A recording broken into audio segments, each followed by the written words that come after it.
Құрметтім, қалдарыңыз қалай? Бүгін сіздермен туыстық қарым-қатынасты нығайтудың 5 сыры жайлы қысқаша мәлімет беретін боламыз.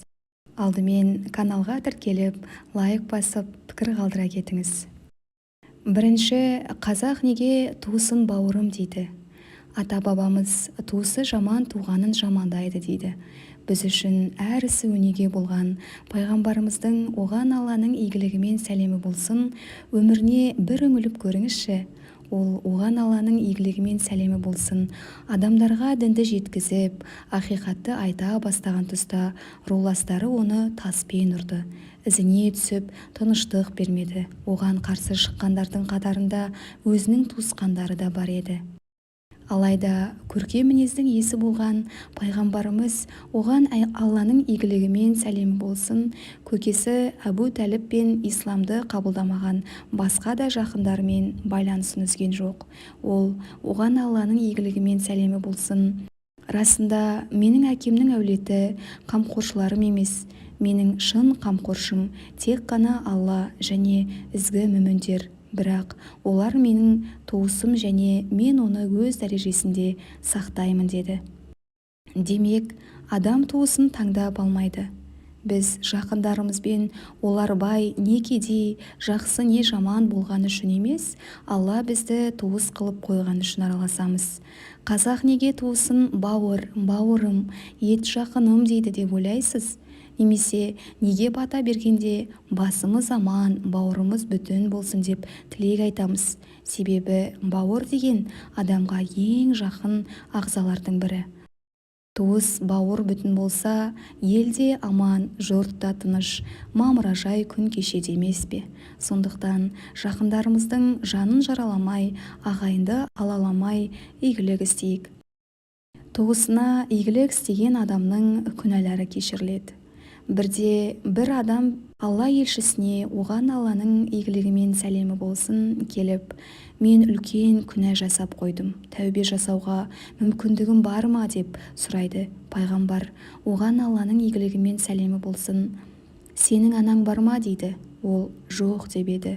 Анаңа жақтан туыс әпкең бар ма деп сұрайды. Әлгі кісі иә дейді. Сонда Алла елшісі оған Алланың игілігімен сәлемі болсын, олай болса, оған игілік жаса деп кеңес айтқан. Туыстық қарым-қатынасты ұстанудың әдістері. Ибн Әбу Хамза оған Алланың рахымы болсын, туыстық қарым-қатынасты ұстану кейде қаржы-қаражат арқылы болады, кейде қысылғанда көмек көрсетумен, бір зияннан сақтандырумен, жарқын жүз, ашық шырай танытумен болады, немесе олар үшін дұға жасалады деген.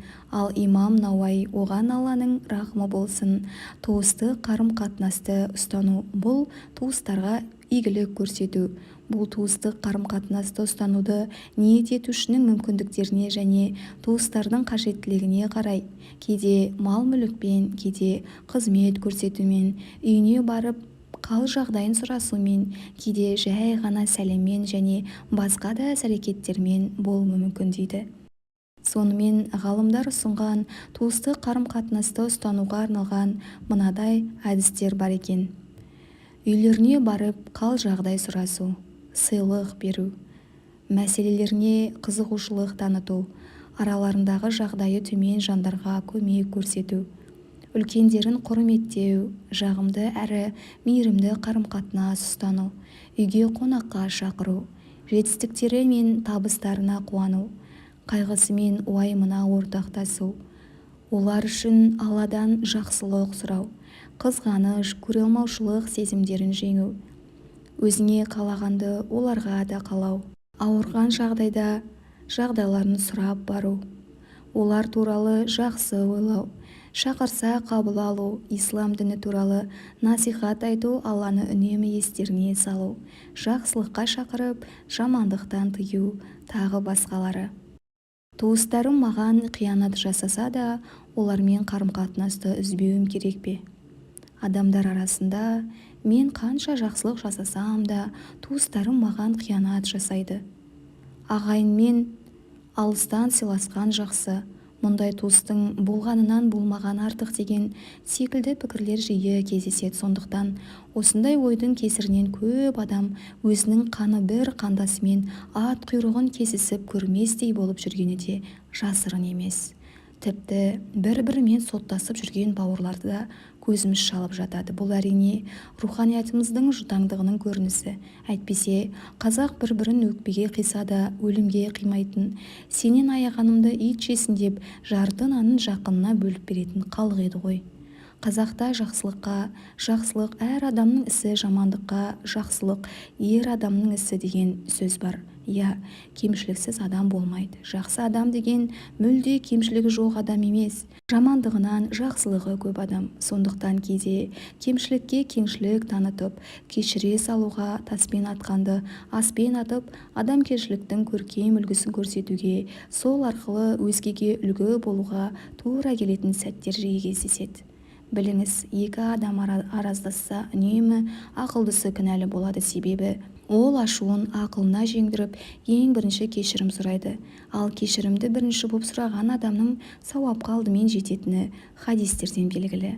Туысы зұлымдық жасаса да, оның қателігіне кешіріммен қарап, адамдықтың ақ туын құлатпаған жанға Алла өзі жәрдемші болады екен. Оған туыстармен қалай араласуды үйрететін мына бір хадис дәлел бола алады. Алла саған өзі жәрдемші болады. Бірде бір адам пайғамбарымызға, оған Алланың игілігімен сәлемі болсын, келіп: «Я Алла елшісі, менің туысқандарым бар. Мен олармен туыстық байланысымды үзбеймін, ал олар болса араласқысы да келмейді. Мен оларға жақсылық жасаймын, ал олар маған зұлымдық жасайды. Мен оларды сыйлаймын, ал олар болса менімен надан адамдар секілді сөйлеседі», деп шағымданады. Сонда Алла елшісі оған Алланың игілігімен сәлемі болсын, оған: «Егер жағдай шынымен-ақ сен айтқандай болса, уайымдама. Сен ұтылып жатқан жоқсың. Керісінше Алла саған өзі көмекші болады», деген екен. Иә, туыстық Алла тағаланың рахымды сипатының атауынан туындаған туыстық. Туыстық қатынасты сақтағанды Алла тағала рахымына бөлейді, ал байланысын үзгенді рахымынан мақұрым етеді. Сондықтан жақындарымызбен қарым-қатынасқа барынша абай болайық. Құрметтім, сіздерге бүгінгі тақырып ұнаған болса, лайк басып, комментарий қалдырып, және де тіркеле кетіңіз.